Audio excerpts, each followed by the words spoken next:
Produced by the IH Sports Network. The Roundtable begins now. Good Monday evening, everybody. Happy Halloween. Welcome to the Roundtable on the IH Sports Network alongside Kevin Akers and Rick Keaton. Okay, you'll see that Rick's got on orange tonight. Kevin's got on red tonight. Ignore the ignore the T on Rick's shirt. That's the only orange that he had. Ignore the fact that Kevin doesn't even have a logo. That's the only red that he had. This is their Halloween costumes. And we're going trick-or-treating. They're going trick-or-treating afterwards. Kevin is filling in for Tim Smith tonight, he says he's busy with work. I kind of feel like that Tim's probably out getting candy as well. Yeah, this is the only year that he can actually get in his van and give out candy. Nobody thinks nothing weird about it. So anyway, their Halloween get up tonight. Kevin is Rick. Rick is Kevin. I don't know. I was going to be Greg Bond, but I don't have the hair for it. So here we are. Hey, we got a lot coming your way tonight. This is hard to believe, guys. We're down to the end of the high school football season. Scott High season has already wrapped up. Oneida's going to the playoffs this week with a win or go home game on Friday night, so we're getting close to the end of this thing. This is our next to last roundtable edition during football season. We'll be back here next week. We'll wrap things up after that, take a couple of weeks off as we retool for basketball season. So a lot coming your way tonight. We got Jason Terry and some of his middle school Indians in with us tonight after their championship win on Saturday. We've got a couple of players with us tonight. We got Jake Wright, the Lady Highlander head coach, with us. We've also got our Black Cat legend of the game, Rick Keaton. We're not going to divulge that just yet because we want folks to stay tuned in. The hint that we've given is that it is a former Scott High quarterback. But now you could take that a lot of different ways. Been a lot of those over 52 years. There have been some good ones, too. So, but just stay tuned to see who that's going to be. It's going to be a good one. It's going to be entertaining. I promise you that. That's coming up a little bit later on as well. Guys, we're not going to spend a whole lot of time talking about Friday night because, quite frankly, Friday night did not go the way that we would have liked for it to have gone. Oneida falls to Coalfield 42-0 to end the regular season. Scott High falls to Anderson County 56-13 to end their season.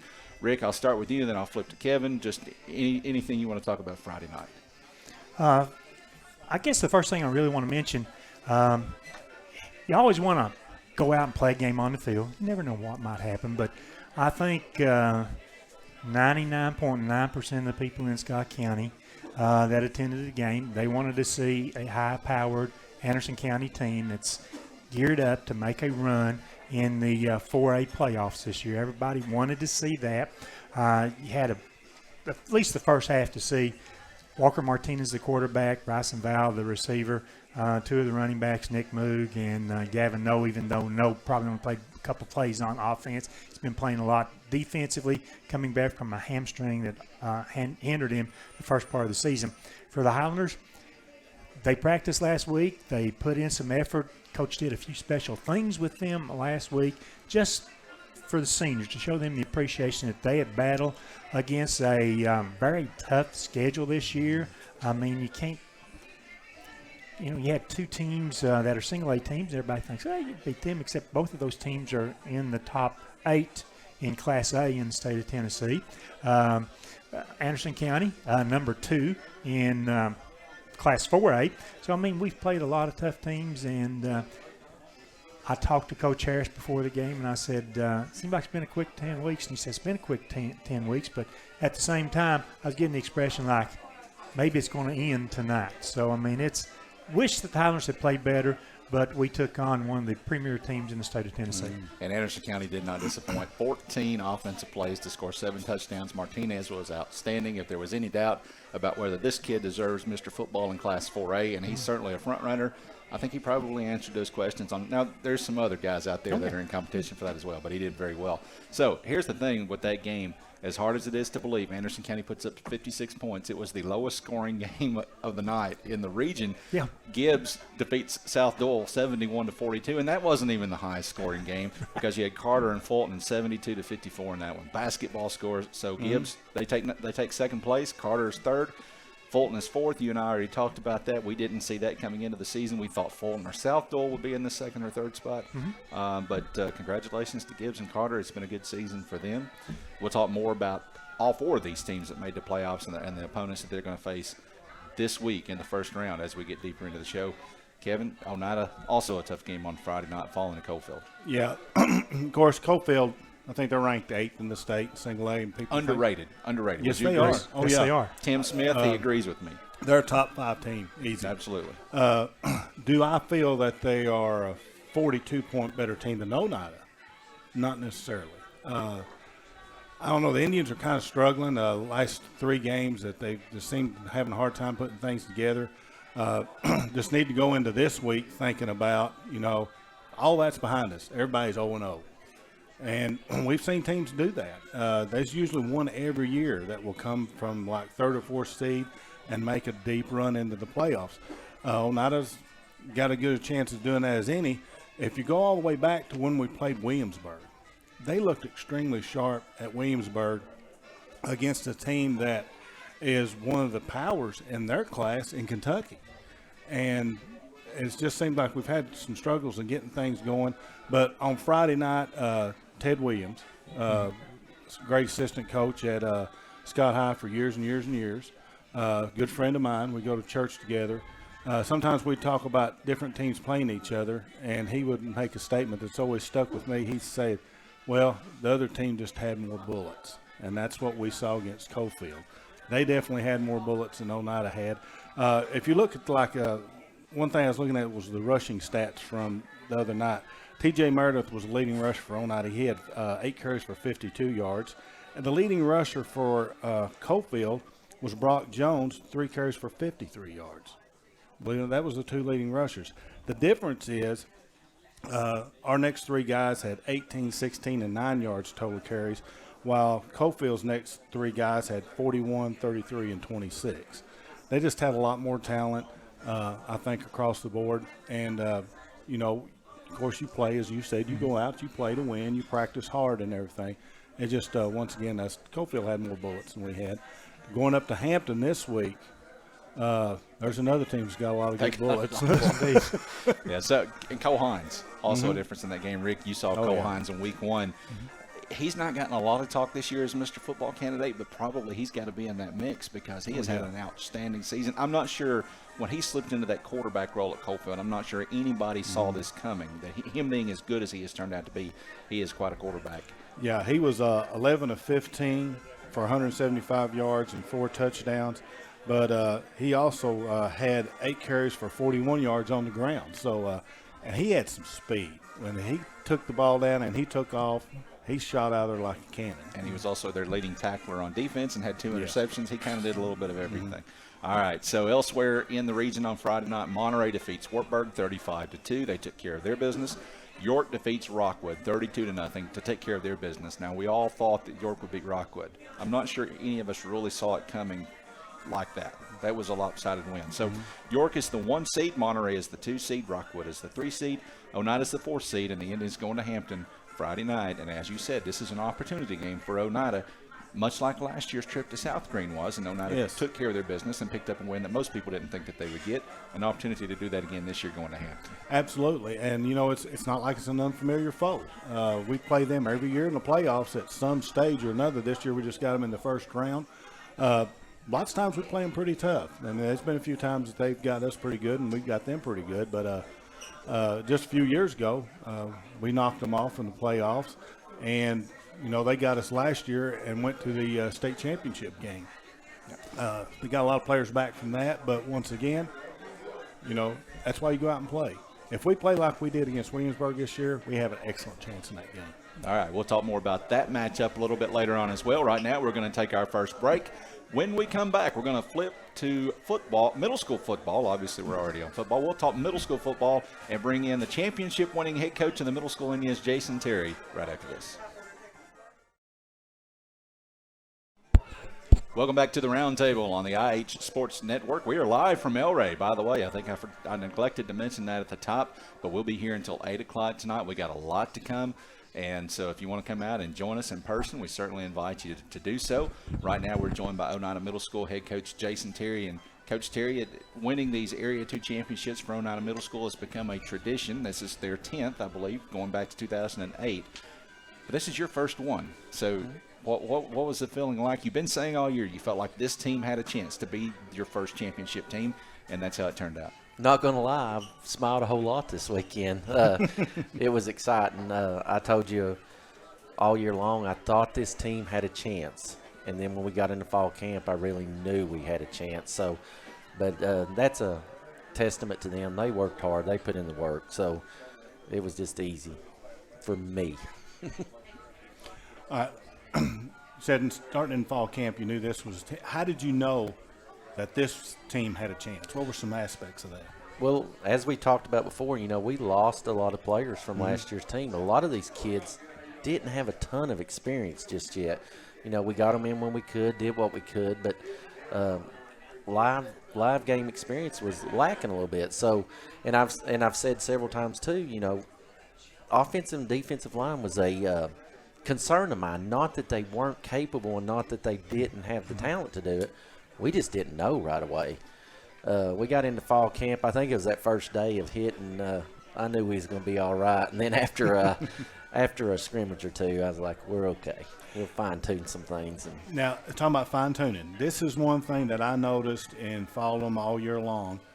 It seemed like the longer you went along, the better their execution got and all of that together. Tell me a little bit about your coaching staff and how they were able to communicate with these kids and get them to buy in and just get in there and work hard and really, get to the point to where, this is where I need to be and all that. Well, it was real easy, to be honest with you. Told you from the get-go they had a goal in mind. That was October 29th. We circled it on the calendar. They wanted to be there. I wanted to be there. So then the work started. It started in January, weightlifting all spring.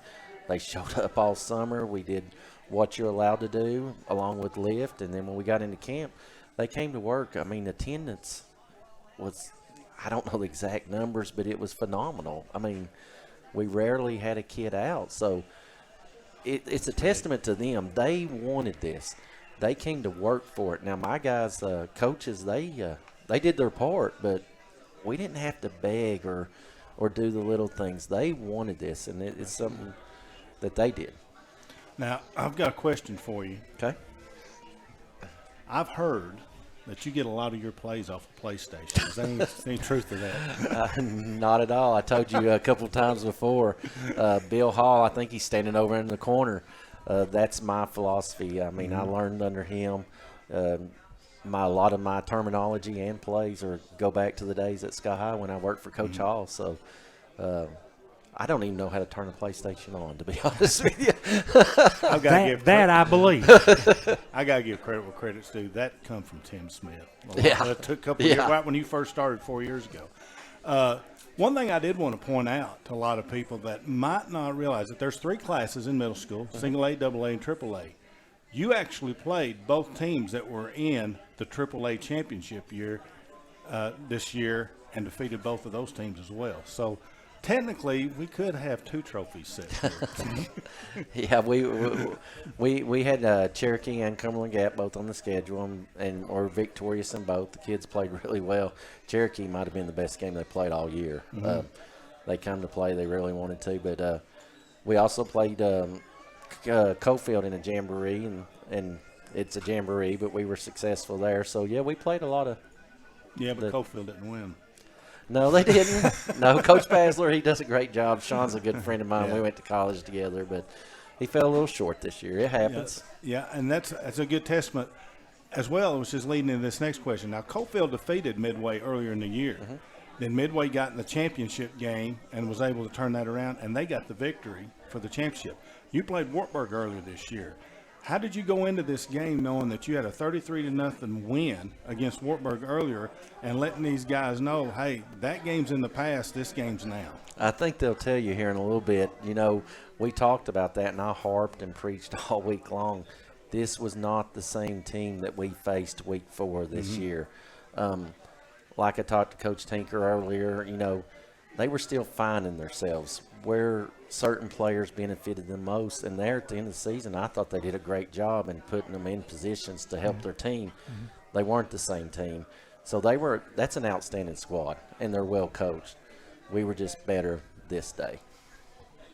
All right, Jason, Terry, congratulations on the first of what I'm sure will be several trophies at Owen Middle School, because you guys have shown in the past once you start winning, it's hard to keep a big dog down. Well, We're gonna take a break for a minute, and then we'll go back to work in January, and we'll reset and try to run it back again. All right, and we're going to take a break for a minute, and then when we come back, we'll slide some of Coach Terry's players in here to talk more about this Oneida Middle School Championship.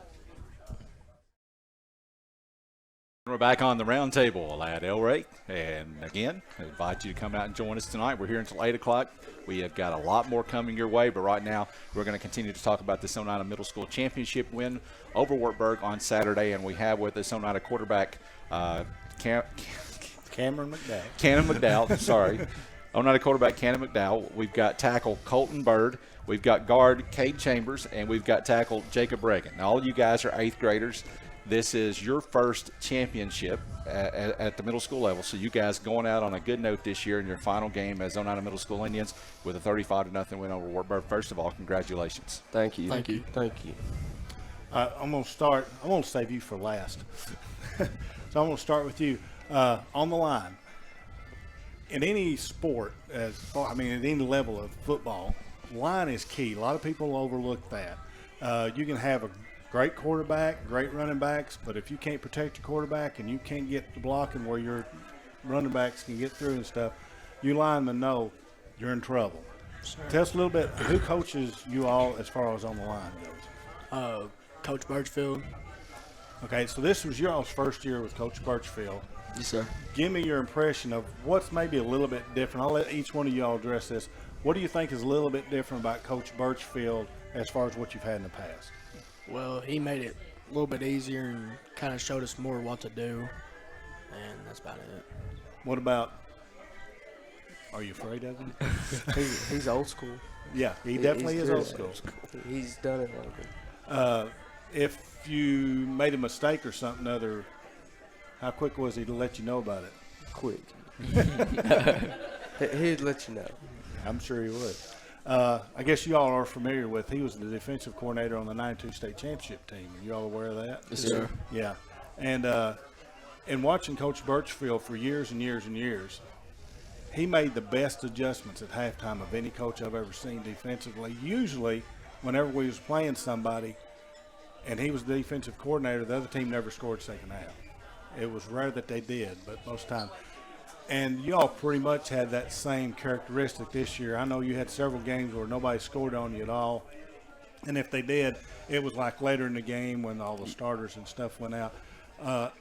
Tell me, at halftime, what kind of adjustments can you all remember off the top of your head of things that he may have made in some of the games? Well, he comes up with, like, different plays. I don't know how he does it. He comes up in different plays, going in half if stuff's not working right. They'd probably, he usually tells us, like, he'll ask what they're doing and, like, tell us to get, like, say, like, Cade would shade down to the end and me go out and get, like, the outside of the end or something. Like the linebacker. Oh, okay. You got anything particular you want to ask off the top of your head for them, not quick? No. Okay. Sorry, I didn't hear a word you just said. I don't have ears. That's right. I forgot your earphones aren't working right now. One other thing I want to ask you real quick. Now, Coach Terry said this started back in January. Tell me a little bit about the progression as it goes. Of course, you're learning plays and stuff, and you all being 8th graders, you've been at the program a couple of years. Tell me about the progression of learning what you're to do, your assignments and all of that, and how that played into throughout the year, how it gets easier or does it get harder? It really got easier after we learned more and realized what we have to do to get the job done. So easier, really. All right. Now I'm going to kick over here to Mr. McDowell. You're the quarterback. You quarterbacked for 2 years, correct? Yes, sir. Yes. And in being the quarterback, you can really appreciate the hard job that these guys do. Absolutely. But something that we don't get to see too often in the middle school level is the passing attack that Oneida had this year. Tell me a little bit about some of your receiving core that you had and some of the pass plays. What's your favorite pass play that you got? We called it Vegas. It was just an all vert. So we had 4 verticals, and I just got to throw it up somebody. Just whoever's got behind them, right? Mm-hmm. So tell me a little bit about your receivers. The Hill Boys are two great players that catch everything. They run great routes. Ruger West, Caden Shoemaker. I could keep going, but now who is your specialty coach? Coach Terry. Coach Terry, that's what I thought. Of course, now he is an offensive mind. He's always been Yes, that. sir. How many different offensive plays did you have to learn coming into the season? Coming into this season? Yes. 5 or 6. Well, I mean, total offensive plays for the whole. For the whole playbook? Yeah. Probably over 100. Okay. I want to Coach Terry says that he does not know how to turn on a PlayStation, but I know you know how to turn on a PlayStation. And you play Madden. So do any of those plays look familiar? Let's just settle this once and for all. Do they look familiar? A couple of them. Okay, there you go. All right. Guys, I really appreciate y'all stopping by and talking to us. I couldn't be more proud of you all. I've been doing the PA at Oneida now on middle school. I actually started out doing middle school PA. I did that for 2 years before I went to the high school. And I just love doing that. There's just something about the atmosphere at a middle school game. It's just seems a little bit more relaxed. And then you all come out here and continue the tradition. You know, Oneida holds the state record and the most consecutive championships and the most championships overall in middle school. And you all are a piece of that history now. And I just want to personally congratulate you all as a fan and as a supporter of Oneida middle school and high school both. You've made us very, very proud, guys. Appreciate that. Thank you. Thank you. Let me ask you guys before you leave us, and I'll start over here with you, Colton. You're an 8th grader. All of you guys are 8th graders. Next year, you're going to be freshmen. Is football in your future? You're going to keep going? Yeah, I'm probably going to play high school. Okay. You guys? Yeah. I've thought about it. School. I've thought about it. You thought about it? Yeah. Okay. Now, Kate, let me ask you. You're a little guy. You're a guard. Yep. You're a little guy. So are you outsized in most of the games that you play? Normally. So how did you wind up at the guard position? Stay low, physical, But how did you wind up being put at that position? faster than most linemen. Okay, so we're not going to question Coach Terry. He knows. He's got a championship trophy now, so you can't question him. All right, Ken, Harris, can I ask this question? You know what I'm going to ask. Just stop. I'm going to ask. Okay, so for anybody who might not know, Cannon is the grandson of Harris Lane Keaton, a legend at Scott High School. Your mother was a cheerleader at Scott High School, DeTala, back in the early 90s. But your dad is a coach at Oneida, and so obviously you're Oneida. How hard has it been on your grandpa, really? I don't think I've ever seen him in orange. But he watches you play. He does come to your games. In all red, yes, And he all does. Somehow that does not surprise me. Head to toe. Nothing wrong with that. All right, guys, we appreciate you stopping by. Once again, congratulations on the win over Wartburg. Congratulations on the championship. Thank you. Thank you. All right, hope to see all you guys playing next year. And with that, we'll take another break. When we come back, we're going to talk to high school players from Oneida and Scott High right after this. Welcome back to the Roundtable on the IH Sports Network, live from El Rey, alongside Kevin Akers and Rick Keaton. I'm Ben Garrett. Thank you for joining us, or thank you for being with us. And we're joined now by our Friday night player of the game from Scott High, First National Bank player of the game, Luke Bowling. He's a junior at Scott High. And our Trophy Masters lineman of the game from Oneida, Cameron Kidd. And Todd Derrick Ryan was our player of the game from Oneida, Kevin. He was going to be here tonight, but he's sick. The flu, I understand, Cameron, you can confirm with this, has been going rampant at Oneida. Last week it got Caden Rector when he was supposed to be here, and tonight it got TD when he was supposed to be here. But we're glad you're here, and we're glad you're healthy. So we'll start here, and then we'll flip it over to Luke. But first of all, I know Friday night did not go the way that you guys wanted it to go, but you had a good game against Coalfield. Yeah, we played probably as hard as we could. We played with some good effort, but next week we'll just have to do better, best we can. I think we can do it. I have faith in us. We can probably do it. Coalfield, of course, is a big rivalry. It's the biggest rivalry we've got. Oh, yeah. And as I don't know if you was here when we was talking earlier about it, Coalfield, as an old friend of mine used to say, had probably a little bit more bullets than we had. They had some great talent. Speak a little bit about the talent that you got to see on the field there Friday from them.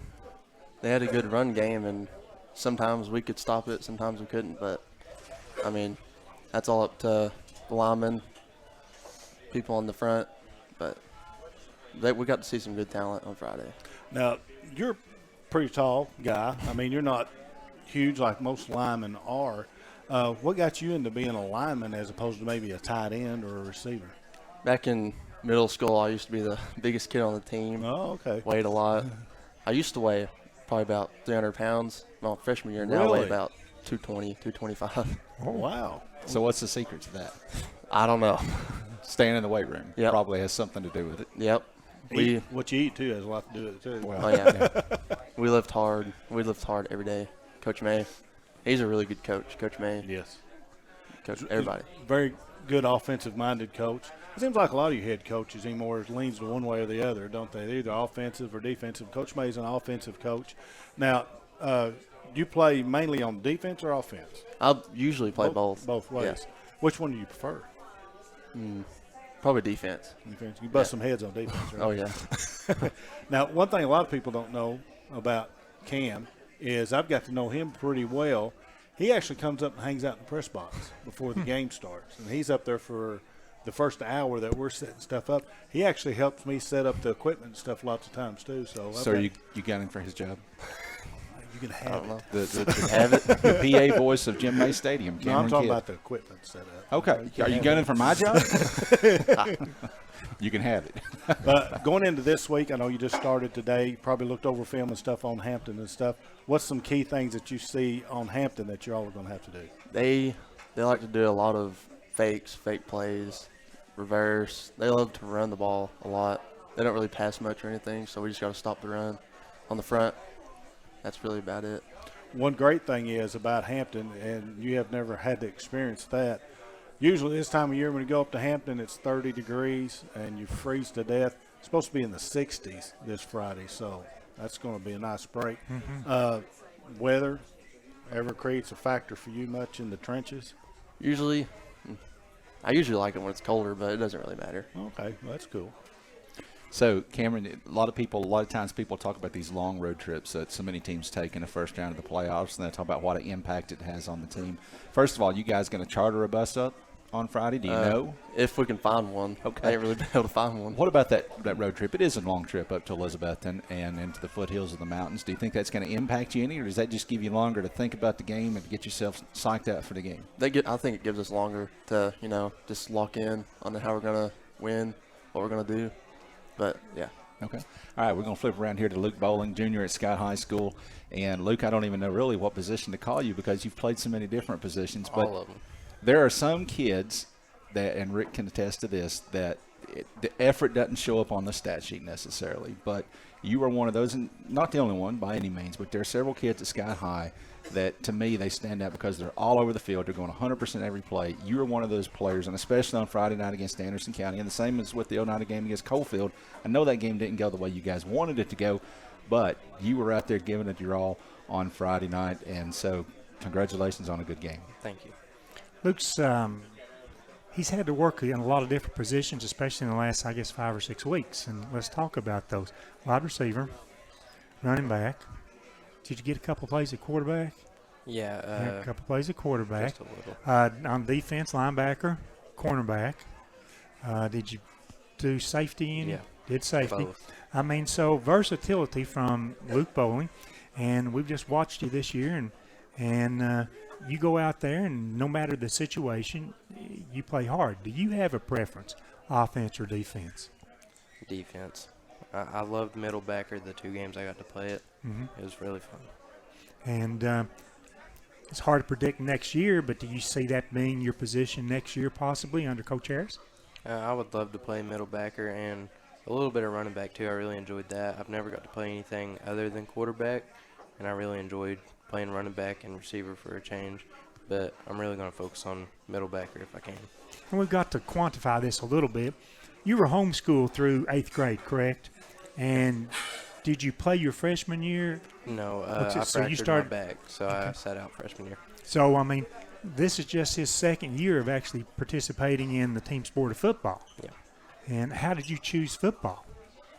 Well, I played it through middle school and stuff. I really loved it through middle school, and I never got to see my friends or anything where I started being homeschooled, and I really wanted to play football to get to see my friends more, and got to talk to them a lot more. We've talked a lot during practice sessions and a little bit like that. You understand more about football by playing these other positions, but one thing we've talked a lot about it is hydration and being prepared to play. Guys, Luke must go through about 2 gallons of water a day. Gallon and a half. Gallon and a half a day. I mean, he knows what he needs to do to save your body. Friday night concluded the regular season with Anderson County. Yeah. Everybody knows that's a good team. What was the mindset of the team going into this? Wanting to come out, play as hard as we possibly could, prove a few pundits wrong? Yeah. We knew all the odds were against us. We really wanted to go out and show people that we wasn't going to lay over for a team we knew was really good. Coach Harris, the last 2 or 3 weeks, practiced a whole lot of, for no better definition, trick plays. Yeah. Wouldn't it have been nice if we had got to, at some point during the game, had a chance to run all those trick plays? Because, I mean, there was all kinds of reverses and laterals and swinging gate, offensive formations and stuff. I mean, the coach put in a lot of stuff, and he was prepared anyway. It's just a shame we didn't have enough time to do many of those, I thought, anyway. Yeah, it was really fun running those trick plays in practice. It would have been awesome to get to run them in a game, see how it would have worked. It would have been fun. It certainly would have. Anything you want to say to the seniors this year, as you know, they went through the winless season and they probably suffer more than everybody else. Anything you want to say to that unit, those actual 10 seniors? I want to quote something Zane Lau and a couple other kids on the team said. There's nobody else in the world I'd rather go 0-10 with. Excellent. Really enjoyed got to playing with him. Yeah, Zane, we call him affectionately Bull Creek. He's been up here many nights for the round table, just eating while we've had the show on. So he took on a role Friday night. The coaching staff had in a lot of 8th graders from the middle schools. And Zane was sort of the person, one of the Highlander players that actually talked to them, took them through the dressing room. That speaks volume with me as what kind of leader he and you and a few other juniors may be next year on the football team. Yeah, Zane, he really was. Even though he was just a junior, I thought he was the team leader. He really gave us like all the pep talks and everything we needed, all the motivation we needed. He talked us through before every game. It was an honor to get to play with him too. Yeah, and you got another year to go with him there. Yep. Do you play any other sports besides football? I play soccer. Soccer. So you've got a season coming up in the spring. Yeah. Well, we'll get out and watch that. We think that you'll have the way you hustle, we think you'll have a good spring soccer season. So we thank you for being our First National Bank Player of the Week this week. Thank you. And Luke, let me ask you, your brother was Nate Bowling, standout basketball player at Oneida. Did not play football, at least in high school. And I'm not sure about middle school, but he didn't in high school. You're a good football player. You don't play basketball. So what's the deal with that? You didn't follow in his footsteps as a basketball player. He didn't lead the way as a football player. He loved basketball. That's what he liked, and he was really good at it too. And he would have been a great quarterback too if he would have played football. He would have been great. I know he would have. But basketball is where his heart was, and football is always where my heart was. And I honestly didn't want to live in his shadow, so I was always more of a football player. That would have been tough. Yeah. But I always watched, and I know you didn't play basketball even in middle school, and I always thought to myself, how's Nate Bowling's brother not playing basketball? But so you just gave us the answer. Yeah. All right. So, but if you had played one-on-one versus Nate, how would that have gone? Oh, I would have got killed. Absolutely. What about on the football field? If he's playing defensive back and you're playing receiver, could you put a move on him and get open? It'd be tough. With him being as tall as he is and as fast as he is, it would have been tough. You can out-throw him, though. Yeah. Okay, Yeah. Absolutely. All right. Luke Bowling and Cam, before we go to break, I'm going to ask you real quick. You guys talked a little bit about the game coming up this week against Hampton. Tell me one thing that you guys have got to do well to beat Hampton on Friday night. We've got to do really good on the front, on defensive front, because they run the ball so much. We've just got to stop them. Watch their reverse and everything. Okay. Cameron Kidd, our Trophy Masters lineman of the game from Friday night. Luke Bowling, our First National Bank player of the game. Guys, congratulations. Cameron, good luck this Friday night. When we come back, we're going to slide in Jake Wright from the Sky High Lady Highlander basketball program and switch gears a little bit. Welcome back to the Roundtable on the IH Sports Network, live from El Rey. I'm Ben Garrett. He's Kevin Akers. He's Rick Keaton, and he is Scott High Lady Highlander basketball coach Jake Wright. Coach Wright, as you get ready for your third year at the helm and your third year as a high school coach, I'm going to let Rick handle the technical questions, or most of them anyway, but you've got a pretty good team as you get ready to enter year three, and you got a team that a lot of people, myself included, think could potentially challenge for a district championship.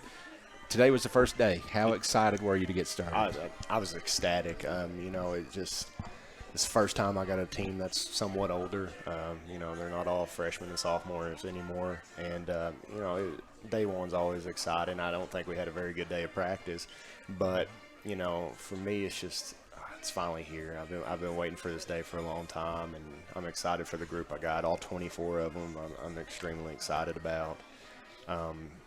This freshman group is the most fun group I've ever been around coming in. So it's been a good time. Coach, we've talked many times through the football season. Oh, yes, You've sir. been an assistant football coach, so I get to sit around with you and job about that. But you've got a couple of things a lot of coaches wish that they had to start the season. A, you got some experience. Yes, sir. Always welcome to have the experience. You just mentioned freshmen, but when I think about your team, I start thinking about the guard position. Yes, sir. Because it seems like you've got a multitude of players, which gives you a multitude of options. Yes, sir. To start each and every game with. Absolutely. I noted down right here. I have 9 kids that have started a game for us. 6 of them are guards. Something we've been tooling with and moving around with. Me and my staff, we've looked at how many different combinations we can go to start a game, how many combinations we can go throughout a game. At one point, we're the biggest lineup I think we'll see all year, and sometimes we're small and quick and can fly around. And then we got a really athletic group with a Brittany, a Zoe, Brianna, and just long, lanky, and each group is exciting for me. And I think something you'll see, especially early on in the year, is each game is a different lineup to come out, because we're just going to keep tooling with it and just trying to find the right group for us. The issue we have is everybody else plays guards. So it's 5 guards out there. So what we've had to do with our bigs is our bigs have had to learn to guard the guard position. They've had to learn to play at a faster pace, and I think they've taken that challenge this summer and they've went with it, and they've done a much better job. This summer the only healthy big I had was Rachel Garrett, and she played about every second this summer, and I think she played so much she was ready for a break, ready to get to soccer. But we got 4 bigs I think can play like guards now, and at the point position where we can go so many different ways. At the 2 guard, 3 guard, everything can just be a little bit different, which is exciting for me. Offensively, it allows us to get up the floor more, which is something we worked on this summer at times. Just kind of really getting it up there, getting a good push, getting into our transition. As a coach, my philosophy is I really don't want to call a play every time down the court. Right. I want my players to play, and them trying to learn that transition. Our bigs just running down the court, trying to beat other bigs down. When it all comes down to it, our players being better than their players, and that and I think we're finally starting to inch our way to that goal, which is exciting for me. I think we're finally going to start to see a brand of basketball that I enjoy, and I know that the fans enjoy to watch. It's a lot less me out there. It's more of them just being them, which is exciting for me.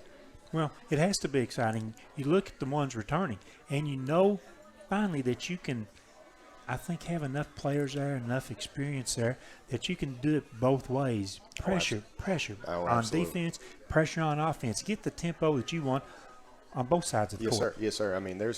There's lineups on the offensive side that we can get the ball out off the rim and go 94 feet, all 5 of them. And, defensively, you're going to see a lot of different things for us this year. We're going to jump a lot out of different stuff. Being a Coach Aiden disciple, I've learned to jump and all that.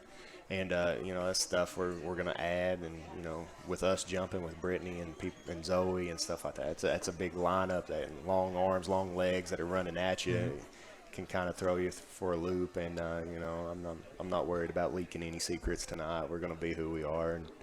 And we're going defensively, we're going to continue our trend. I thought last year defensively we were phenomenal, especially just sitting back in the zone most of the time, which absolutely drove me insane. But it was what we were best at. I think you had to figure that out 2 years ago. Oh, absolutely, absolutely. I had to suck it up 2 years ago, and we won some games we shouldn't have because of me sucking it up and us getting in that zone. But this summer we spent the majority of the time in matchup man, whether it was pretty or not, and just kind of push through the growing pains. I wasn't worried about winning games. I was worried about trying to get better. And something I saw this summer, which was very odd to me, was the amount of teams that stayed in the zone the entire summer camps. We went up to the University of the Cumberlands to get them, get college eyes on our girls. And the entire time it felt like everybody was in a packed in 2-3 or 3-2, and for me, I wanted to get better this summer. So we refused to do it. I only did it when we were extremely tired, game 4 of the day or something like that. But the rest of the time we were matched up, learning to get better and better. And, I'm excited for this group.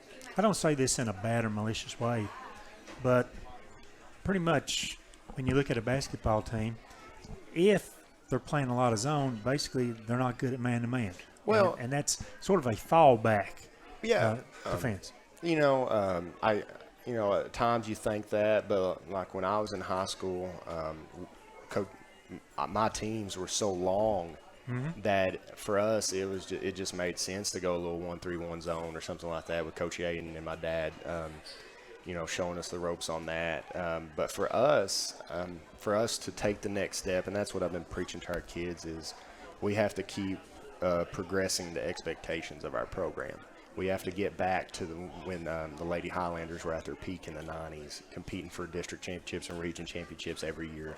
And for us, it's matching up man-to-man. It's going out throughout the year, just being able to lock people down, make people uncomfortable for 32 minutes and really getting after them. Let's recognize your seniors this year. Yes, sir. You've got the list. I'll let you. Yes, sir. For us, this is the first time I've had more than 2 seniors, which is, it's bittersweet for me, but it's been a lovely group to be around. Annaline Woodward, she's coming off a knee injury, playing her best game against Sunbright at Oneida last year in the Christmas tournament, and tears her knee up. I think she had 16 in the first half. Something like that. And, having her back, she brings a little meanness to us, which I like and I enjoy. She'll do anything you ask of her. Offensively, she's going to be tough-nosed. She's going to finish inside. She can shoot the 3 ball. So I'm excited for her. Brianna Jeffers is somebody that's her game has stepped up so much, this summer. We didn't have her in the camps because of a knee issue, but she finished AAU at the end of the summer and progressed her game mightily. And, she's such a long body. She can finish inside. She affects shots, whether she gets a hand on it or not. She makes a lot of people really think twice about shooting it. And she runs the floor at best out of any big we got. She can gallop like a deer. And it's something for her. If she understands that, she can get layup after layup after layup. But she just runs the floor, which I'm excited for her. Jalen Young is going to be a hard-nosed point guard for us. She's going to get into people defensively. She's going to attack the paint. She's going to finish strong. She's improved her free throw shooting, which is exciting because she's the most foul kid we had last year because she draws contact. For us, she just sets the defensive tone and does a phenomenal job at really pushing the pace on them, making them uncomfortable. Riley Price. Lord have mercy, I can't talk enough about Riley Price. Riley Price's game has stepped up phenomenal. 2 years ago, I saw a glimpse of it. Last year, I think we finally got to see a better package of it. She had a phenomenal game at Cosby last year. She came in at the end of the first half, hit 3 or 4 straight buckets, and for me, it gave us an advantage, and I didn't want to put her back in the second half because I wanted her to end on 4 for 4. I wanted her to have that confidence going from that point on in the season. to have that confidence to understand, and I can play. And she took it and she ran with it and finished the year extremely strong for us. And, this summer she started every game for us. She's kind of a hybrid. She can play the big or the guard, shoots the 3-ball extremely well, has improved her defense, and she's the best, slasher, backdoor girl we got. So she gets easy buckets across the board, which I'm excited for. Caitlin Butts, she's a 3-sport athlete at her school. She gives everything she's gotten. She's shooting the ball a lot better, which I'm excited about. Defensively, she's understanding it a little bit more, and she's starting to she's starting to be able to progress it and get into people, which excites me. Because everything for us starts with the defensive end. And then we got Zoe Terry. Best athlete on the court, no matter who we play, and she is a basketball player. Some people have, she's just a good athlete, yada, yada, yada, and she's a good basketball player. I'm excited for her. She's grown into her own, the other day, we're scrimmaging, and, she drains a 3 to end it. That's something that she's progressed and grown up with, and has really done a phenomenal job. And then we got Sydney Blaker, who's going to be our first year playing for us. She's a transfer from Oneida. She's a phenomenal kid, and she keeps improving every day. I'm excited for her. I'm excited to see where she's at the end of the year, because she's a tall body, and she gives everything she has every day, and I'm excited for her. Indeed. Quickly, we'll ask this: a lot of people think that your Highlander team, Lady Highlander team, can be numero uno in the district this year. Yes, sir. For us, it's about understanding expectations. When I first got here, we had none. Compete, play hard, which drove me insane. That's not an expectation. Right. So by year 3, expectations of us finishing first, playing for first, not just in the district, but in a really, really good region, is exciting for me. And it should be exciting for our girls that these expectations are put upon us to go carry the torch. And for us, we want to be that torchbearer for Scott High School. Right. We want to be the top dog. We want people to understand that we set the standard for everybody else. And our girls are really accepting it, and I'm excited, for all of them. I got, Zoe Price, Rachel Garrett, Melanie Spradlin, Gracie Lewis, Julie Lawson, Autumn Brummett, Brittany Morrow, Hannah Yancey, Connor Hudson, Kinley Frog, Morgan Hooks, Hope Duncan, Keely Goodman, Carly Branscombe, Jada Newport, Ariel Hudson, and Alyssa Hicks, that are all working their tails off every day to get better. And all 24 of my girls have done a phenomenal job so far. And I'm excited for the future of our program, and I'm excited for the future of our school. I think Scott High is going in the right direction in a lot of ways. And, for us, we want to represent our communities well. For us in football, we saw every middle school in our county play, all 6 of them, and we were excited to watch them all and see the kids we're going to get and see the kids that, we're going to coach eventually. And for the same way for us on the basketball side, I'm going to be at every middle school that I can be this year, just showing our support for these schools and these young kids, and trying to show them as a team we're setting the example for the standard of our county. And, something I've taken from Coach Yaden and my dad and, Don Rakowski at Bryan College and all the above, we want to be the last team playing. Whether it be in the county, in the state, wherever it may be, we want to be the last team playing. And that's the standard that a lot of people have put on us, and we're excited for it. We're ready to take the mantle and compete every day. It's not always going to be pretty, but we're going to really enjoy it. Our audience, I think they can see the excitement in your voice as you're talking about the theme. Yeah. I must say that every time we talk, outside of interviews and stuff like that, in the field house and stuff like that, you have this same excitement. Your eyes get bigger, the smile gets broader, and you are very excited about talking about your team this year. I have the best job in the world. I get paid to coach girls basketball. I mean, it's always been a dream, since I was little, going to Coach Woods' camp at Mississippi State or going to VMI. I've always had the dream, to coach at the college level, and I got to experience that for about 6 years, and it was a time of my life.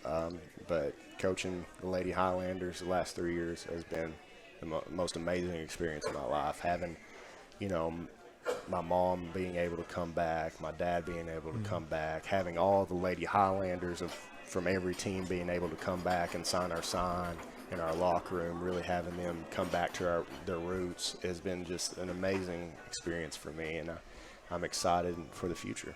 Can't wait. Yes, sir. I just can't wait. Coach Wright, let me ask you this, and I think you've already answered this question, but I asked Coach Jacob King this last week on the United Boys side, so I want to ask you too. If the season started today, do you know who your starting five would be you would put on the floor? No. Okay. No. I got so many to pick from, which is a good thing. We can just go so many different ways. Small, big, lanky, Well, you kind of had answered that already. Let me ask you this. Okay. So you just got through naming you've talked about your seniors, and you just named the rest of your players. Talk about some of those kids, underclassmen, that will factor into your rotation. You can talk about as many or as few as you want. For us, I think, Julie Lawson, who was a staple in the starting lineup last year, is always going to bring her A game. She shoots the ball extremely well. She's a sneaky good defender. Gracie Lewis is somebody that took a real step this summer. She's a tiny frame but long arms, and she defends with ferocity. I mean, she might be the best shot blocker we got on our team at 5'2", and it's because of her will and her passion and her want to on that end, and her offensive game has improved vastly. Rachel Garrett, and I told her I'd say this for her, when Rachel Garrett's healthy, she can provide a lot for us, the way she shoots the ball, the way she rebounds, the way she can defend. Zoe Price, the way she can fly around. Zoe Price might be the best defender we have when she's not fouling. When she's locked in and she's ready to go, she's the best defender we got on the floor. And I'm hoping and praying she understands that and is ready to really step up her game and be the lockdown defender we need her to be.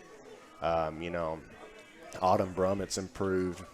Brittany has continued to progress her game tremendously in all facets. Her offensive game's coming nicely. Defensively, she's going to get after you. She's going to be tough as nails. Hannah Yancey is a new girl we got that's coming this year. She's a big body. She's progressing every day, working hard to get better, and she seems like she loves it. Connor Hudson, I think, is going to surprise a lot of people this year. The way she can offensively play, she can stretch the floor as a 5. Defensively, she's tough as nails, so I'm excited for her. Kinley Frog is a kid that I think, when she decides she wants to, can be a really good basketball player, and I think she's decided she wants to because she's worked her tail off the last couple weeks. Morgan Hooks is a young lady that just works religiously, and it's as a coach, you love to see it, and you wish more kids had it. I think she lives down there in Hamby Lane next to Coach Hamby, and Coach Hamby always tells me he hears her dribbling up and down the road, and that's why we play the sport. This sport has been so good to me, and it's going to be so good to her because of how hard she loves it and how hard she works at it. Hope Duncan is a young freshman that I think is going to grow into a nice player. She's going to continue to work. I need her to be a little more assertive, and I think that will come with age. Keely Goodman is the most energetic young lady I've ever seen, and it is the most amazing thing in practice because she's the best trash talker we got. She's the best energy person, the best hype woman we got, and for me it's exciting because she brings that great energy to practice, and it just bleeds on to everybody else. Carly Branscombe is going to be a phenomenal point guard for us. She understands her role. She knows that she's got to keep working to grow it. Her issue is she's stuck behind three point guards that have played a lot of good ball. But the thing for her is she's excited to take them on every day, and that's what's going to make her better and better. Jada Newport, she's a lefty shooter. She's long, she's lengthy. I think she can be a good defender by the end of it, and I think she will. Ariel Hunson is a big body that has natural ability to score the ball on the offensive end. Sometimes it just goes up and it goes in somehow, and I love it because some kids just have it, but she's a worker. Alyssa Hicks has come in and worked her tail off and has grown tremendously since the first day, and I think the future's bright for her. Melanie Spradlin, our junior, who's coming off a knee injury. I think once she gets fully back, she's going to fly around and defend and stuff like that. So I'm excited for my group. And, for me, I want to talk about all of them because they all deserve it. They're a phenomenal group.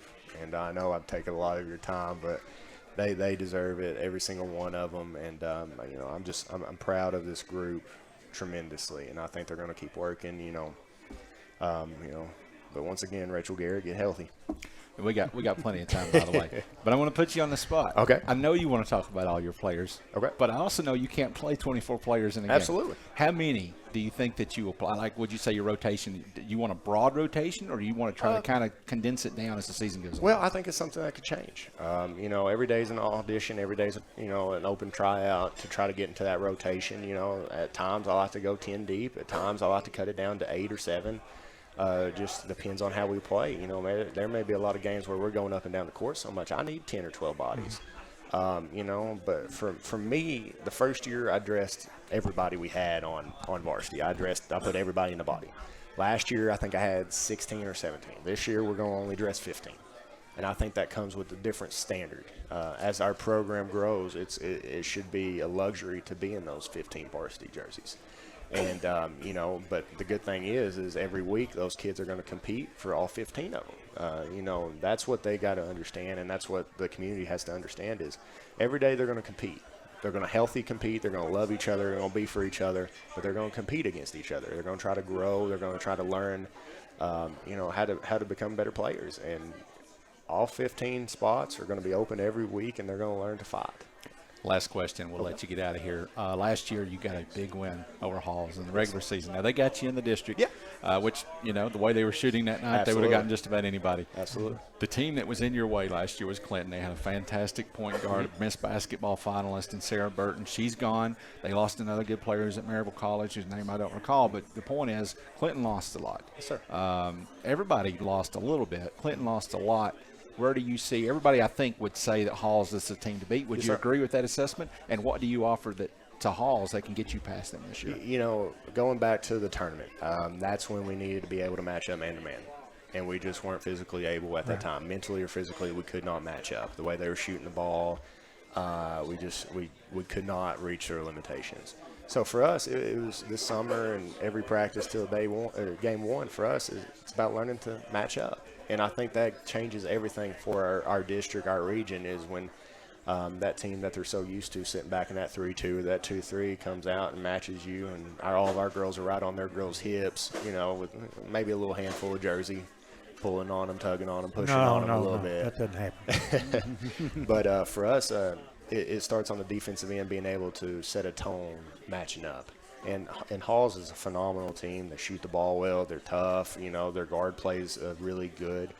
For us, though, it's just going out there and matching their physicality, being able to go toe-to-toe with them. When they throw a haymaker, we got to be able to take it and throw one right back. And, Clinton's going to be good. Clinton's going to reload. They're going to find their kids. They're going to come after us. All three teams are very well coached in our district. AC is going to be really good. I think they're going to take a step up. So I'm excited. I think our district-wise, we play in one of the toughest districts around, and region-wise, we definitely play in one of the toughest regions. With Northview, Seymour, Gibbs, Carter on the other side. Carter's got a new coach who's a friend of mine, and he's going to do a phenomenal job there. Northview and Seymour are going to be the top dogs. And, Gibbs is continued to improve in my 3 years I've been here. So I'm expecting them to take another jump. So for me, it's going to be to learn how to compete every night in our district and our region. And I'm excited for it. Our schedule's loaded. We're going everywhere and anywhere. First game's at Coalfield on the 15th, who got a new transfer in.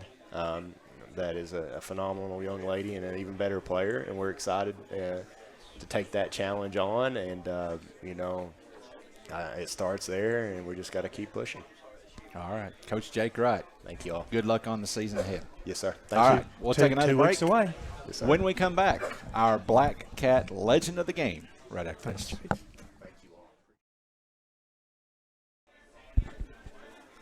Welcome back to the Roundtable on the IH Sports Network alongside Rick Keaton, and Kevin Akers is out of the pictures. I'm Ben Garrett, and it's time now for our Black Cat Legend of the Game. Rick, I'm going to let you introduce our Black Cat Legend of the Game, but first I want to remind everybody Halloween season ends tonight, but the Black Cat on Main Street is not just a Halloween store. They got a little bit of everything. If you're looking for a Christmas gift, because now, Rick, we go from Halloween right into Christmas. If you're looking for a Christmas gift, get out to the Black Cat, and I'm sure you'll find something in there for just about anybody on your list, regardless of what their taste or preferences are. So thank you to the Black Cat for sponsoring this segment all season. And, Rick, we have with us tonight one of the best to ever play the game at Sky High.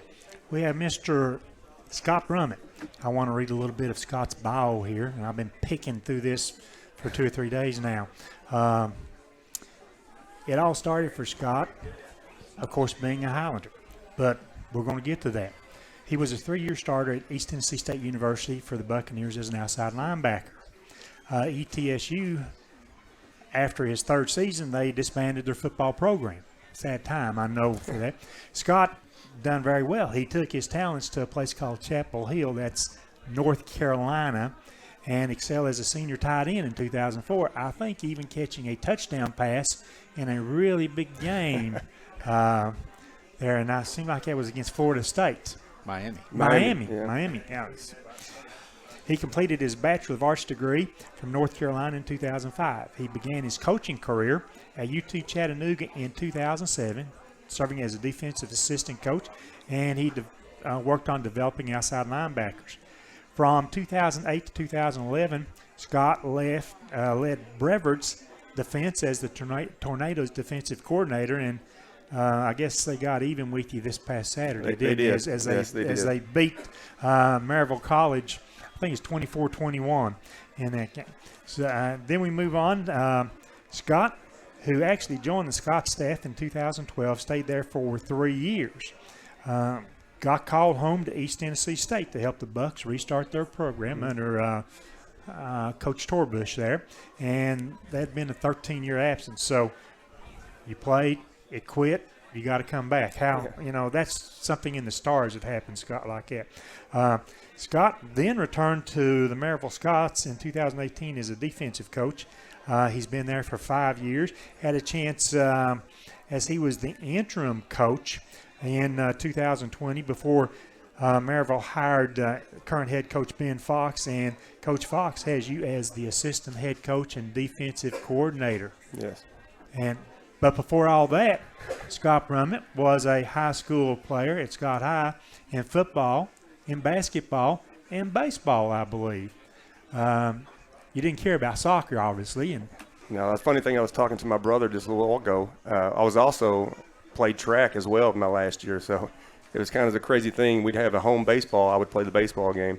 If it was a home track, I'd just do the track meet. Yeah, I mean, that is probably the most varied career of anybody that has been part of the Highlander program. You played from 96 through 99. I believe started quarterback in your sophomore season. Your coach there happens to have been Bill Hall, who was here to meet you earlier. And everybody else that's been on here that's had a connection with Bill Hall has wanted to tell a story or two. Is there anything that you would like to share about Coach Hall from those days? My funniest thing about Coach Hall, obviously it was great getting to see him tonight and talk to him. It's always good when you get to catch up with him. But I didn't realize his routine before each game of him getting sick and throwing up and everything. So I walked in, to the restroom, and there he is coming out. He's getting sick and everything. Then he told me how he does that basically before every game. And so that was my first experience, kind of seeing that side of it. But I always stuck with me and always remembered it for every game. And that was both football and basketball. Oh, yeah. Absolutely. Don't want to say that's a tradition that we wanted to pick up from Coach Hall. That's for sure. What about some memories of your playing days and some of the teammates that you played with? Oh, I had some wonderful teammates, especially my sophomore year. I had some great receivers from Stanley, Kenny, Ryan Keaton, and all those guys. Josh worked the next year. I was able to play with Clint Walker, Matt Boyd, Sam Cron, Bryce Harness, a bunch of those guys at the offensive line. But, a tremendous group of guys that I got to play with.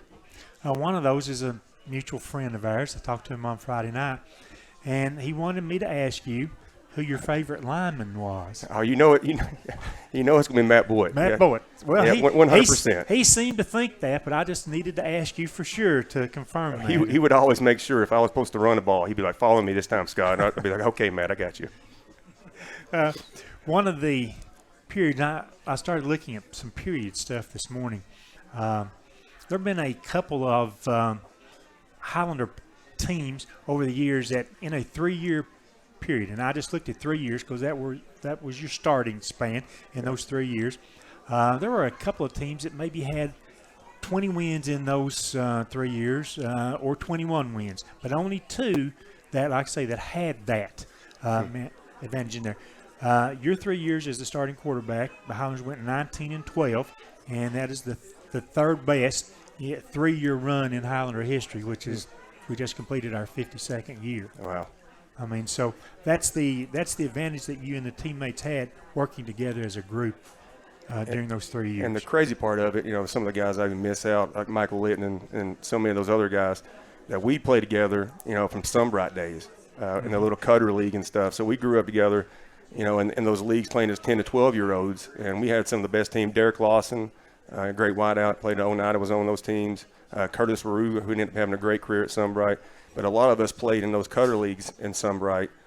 And, there was a period we went a whole year without getting scored on. And those guys all went to Huntsville with me, Clint Walker, Michael Litton, Matt Boyd, all those guys. And we kind of just carried that right on into Scott High. And you're playing with the same guys. So it's a great group of guys that you play with almost, our whole football life. And indeed, I know every one of those kids. I guess I know all their parents, too, because most of them I went to school with there. Senior season, Highlanders finished 8-3. In terms of that, the significance there is there has been 2 Highlander teams that finished with 8 on-the-field wins. There was another team earlier on, I won't mention, Bill Hall was involved in that.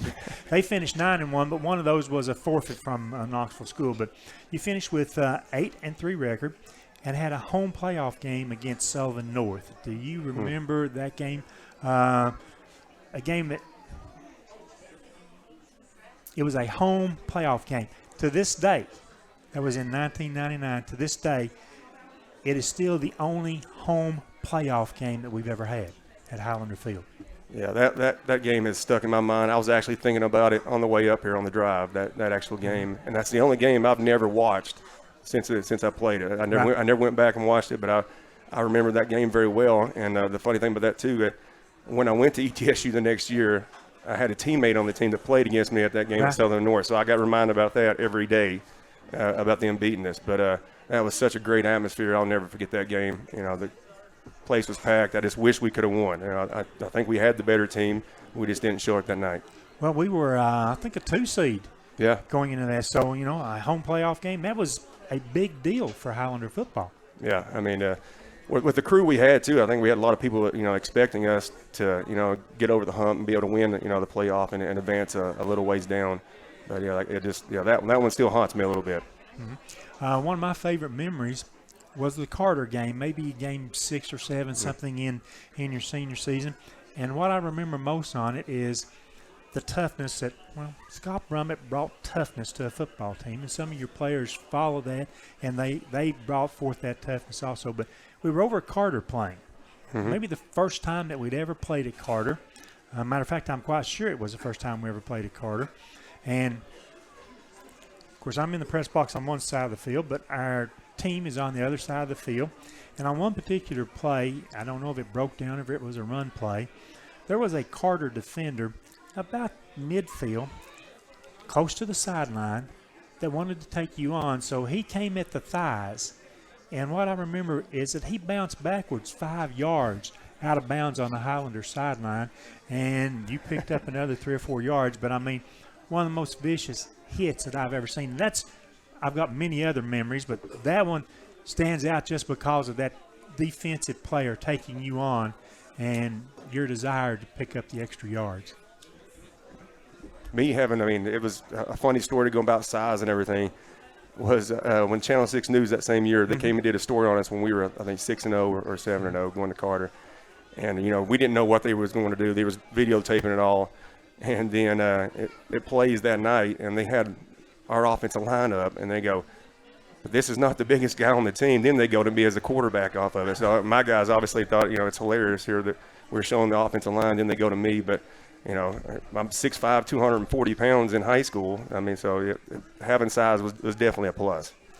Another memory that I have in your freshman year, Coach Hall at the end of practice on Thursdays, the last thing they wanted to finish up with was extra point kicks. Yeah. And as a freshman, he got a little mad one day. I mean, he thought, hey, they weren't kicking particularly well, and he wanted a better rush. And Scott Brumman ends up sort of about the first player in on the defense from the edge there, and you kept powering through the lineman on that, disrupting the kick. You did that several times, and Bill standing back there sort of getting red-faced and more red-faced because I think he finally then said, guys, if we can't block him, we're never going to make an extra point. And I think they probably shifted everybody to that side just to block you. But it was the attitude that you had as a freshman to say, I belong. And they saw that time after time. And I vividly remember standing over on probably the west sideline next to the field house. That's where they were kicking the extra points at. Well, if anybody knows our middle school coach that we had, Jack Diggs, you know the mentality you had to bring from middle school going to high school. I mean, as far as just being able to eat ice instead of having water, but it was the mentality of us is you got to play the hardest play no matter what. You never know what's going to happen. So we just all carried that on into high school, and it always helped us with it. Indeed it did. Let's move a little bit past high school, and I'll probably work my way back to Scott High eventually there. But you got the scholarship to go to ETSU. Tell us about that and sort of that recruiting process going on with you at the time. It was chaos. I mean, until you actually go through the whole recruiting process, because I didn't know anything about it. I didn't know anybody that had gone through it, but you're receiving letters. People are coming by to your house. They're coming by the school to talk to you. And, so I didn't know where I was going to go. I had, a bunch of players, a bunch of teams that were coming on to me. I had Auburn, and I was taking visits down to Florida and doing some things. And then, of course, it always comes down to a girl, the reason why I chose ETSU. Yeah, I'd been dating one for a while, but it ended up being the best decision of my life. It led me to, meeting obviously the best college teammates I've had in forever, and I'm still friends with to this day. And then obviously getting an opportunity to go to University of North Carolina and get my degree from there and play for them. Who was your coach at North Carolina? John Bunny. John Bunny. Do you pay attention to North Carolina football still yet? I do. They're actually having a good little run right now. So, yeah, I still pay attention to them. I still keep up with East, obviously. That's the one I have the biggest connection to, being there for that much longer. But I still keep up with North Carolina, and I still got some guys I know on the staff down there behind the scenes that I still talk to. Well, that's good to know. Ben and Tim, they went to North Carolina a few weeks ago and interviewed Sparky Woods up there. I mean, so I was trying to get that North Carolina connection, how we can go from Oneida and Scott High and somehow find North Carolina there. Any memories of players, teammates that you had while at ETSU? Oh, there's so many. Lord, I just remember I'll never forget that when my parents dropped me off, and I always know now what kids go through when they get dropped off their first day. I thought to myself, Lord, what have I done? Because you're walking into a locker room and you're with, grown men, 22, 23-year-old men that are seniors, and here I am, a freshman coming in there, not knowing anything to do. And it just so happened my roommate, whose name was also Scott at the time, so you can imagine the confusion on calls when people would try to get a hold of us. But it was just the bonds and stuff that you did. And then while we were there, we beat the Georgia Southern, who was the national champion the year before. So we were able to kind of ruin their run. So that was a big moment for us. But some great memories at East. North Carolina, the position changed to tight end. How quickly did you catch on to that? Now that was definitely unique. But they came in and wanted me to work out for them at the Dome in Johnson City, and you're talking about unique. So that they wanted to see me lift and work out. Right. So I go in there, I'm putting every bit of weight I can do on bars, just trying to impress. And they go, "Okay, you got to go here and catch passes now." I'm like, "How am I going to do this after I just worked out and cleaned and done everything?" We went out there and had the backup quarterback throw me some balls right there on the Dome floor.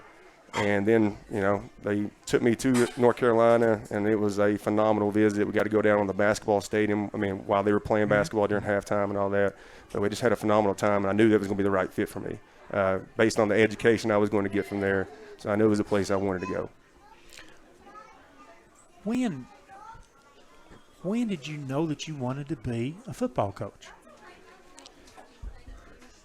The whole time I was even at East, I had at least 3 or 4 different coaches, position coaches, would always call me the coach on the field. They'd always be like, you're going to be a coach someday, because I loved just watching film, and I'd be the guy that could call out, based on a formation, what the other team was going to run.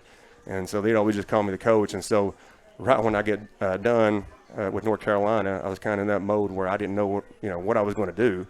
And then out of nowhere, because I hadn't talked to him in about a year, the defensive coordinator that was at ETSU happened to be at UT Chattanooga. And he just said, I've had you on my mind. Would you want to come here and be an assistant coach for me? So the good Lord worked it out for my favor. And right out of basically college, I was able to get an assistant job for University of Chattanooga, which was a big deal for me. Well, it certainly was. Like you say, right out of college, you graduated from North Carolina in 2005. Obviously, from what you've just said, you had no regrets about picking North Carolina and felt that you had a chance to change careers. What made you a defensive coach as opposed to an offensive coach? Because you got to play on both sides. At one time, I think your maybe your sophomore season at ETSU, you led the team with like 125 tackles that year. Yeah. It was always a deal. I wanted to hit somebody and then be hit. Right. So I always took that mentality. I always liked the defensive side of the ball. It was always the best way to try to scheme and outdo the offense, even though they know what they're doing, but we're trying to stop it. So I always liked the defensive side of the ball, and I knew when Coach Taylor asked me to come be a part of his staff, I was going to jump at that, because that was the same defense I played under. It's the same defense I still run today. So I've been involved in this defense since basically 2000. So 20 years of running the same defense. It's been phenomenal. Yeah, well, it certainly has been. I'm sure the list is as long as this building is right here. Influences during your playing career, and certainly influences in your coaching career. Who are some of the people that that provided the energy, provided you with the person to look up to? Oh, it's been several. From the Pete Wheaton Cutter days, I had my dad, and he was always there helping coach when I was growing up with it. And then going into middle school with Coach Diggs, and his toughness mentality, which I think everybody knows. I think he coached my dad as well. Then having Bill Hall, Coach Pullman was a big one too. I know he was only there for a little time at Scott High, but he's the one that really introduced weight to us and gave us a really big weight program that we were able to carry forward. And then, obviously, going forward in it, Billy Taylor, when I was at East, was my biggest one. He was a defense coordinator. He was my position coach. He helped recruit me. So that was a big one for me in my life. It's interesting, the career that you've had in both high school and college, and now as a coach, that you have those people that you've taken bits and pieces, and like you say, the philosophy of the Maryville Scots defense right now. Yeah. We obviously, like you said, we lost a tough one.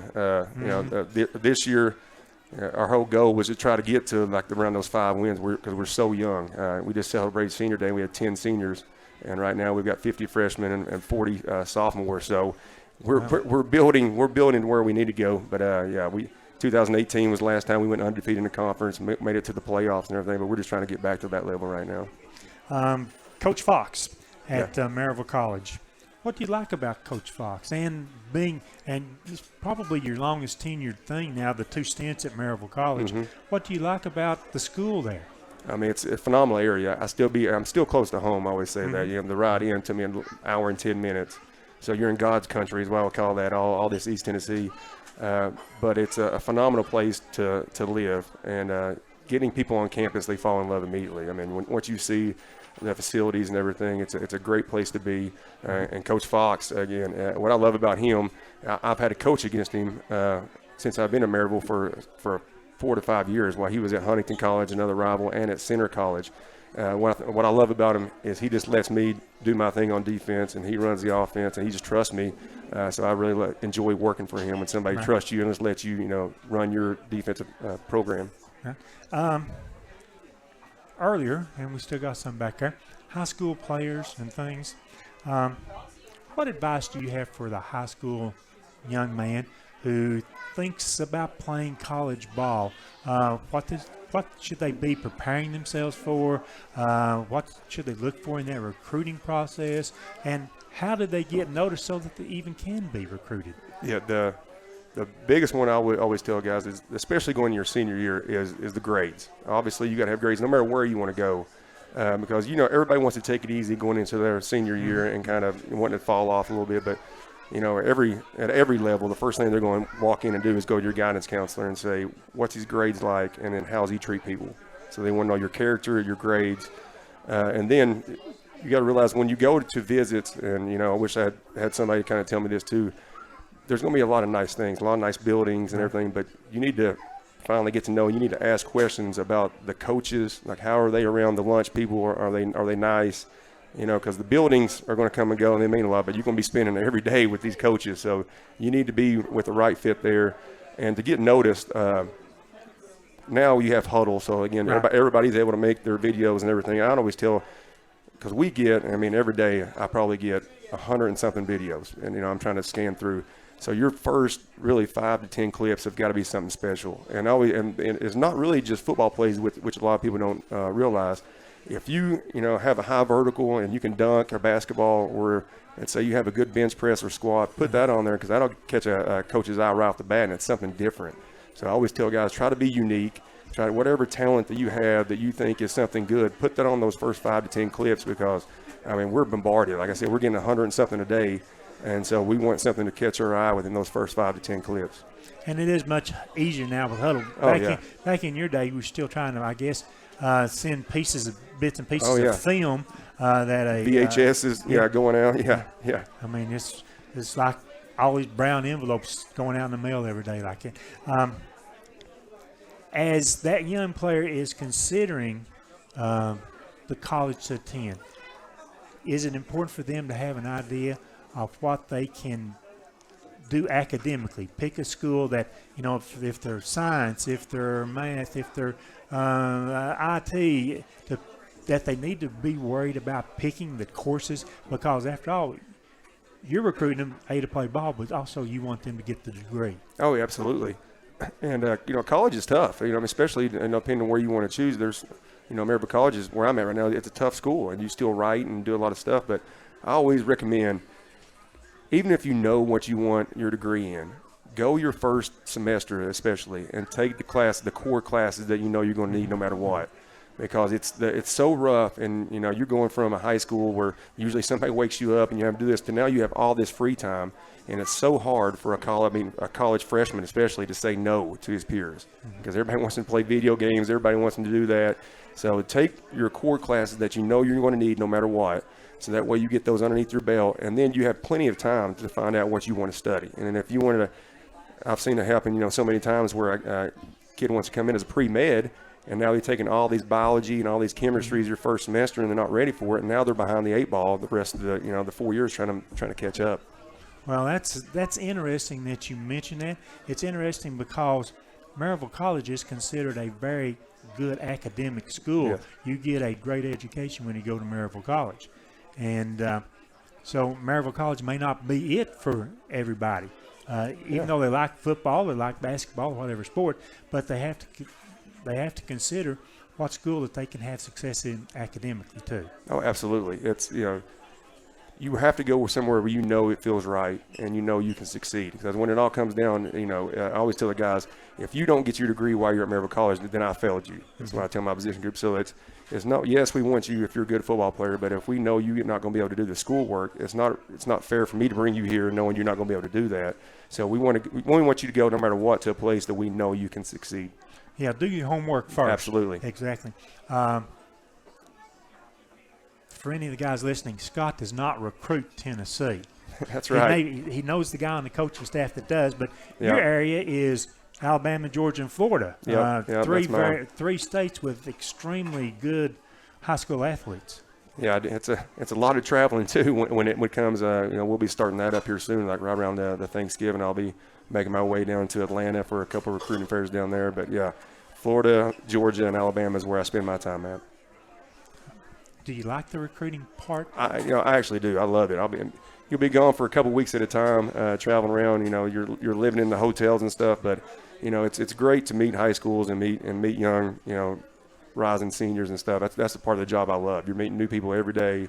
Getting to meet coaches and stuff that I've had a relationship now with some of these coaches in Georgia for 15 years, and I keep going back to them and seeing them, and now they trust me, knowing that I'm going to, first of all, get their kid there, but I'm going to help him graduate. And so they trust me, and they're able to send more guys my way because of the relationships that I have with them. We started thinking about having you on as our legend weeks ago. I want to thank your mom, by the way. Oh yeah, it was definitely her that she called me, and you can't say no to mom. That's for sure. Well, that's probably the route I went there like that, because I figured he couldn't. But as you travel around developing a network of these high school coaches, you also develop a network with other college level coaches that you've either worked with, maybe played with, or whatever.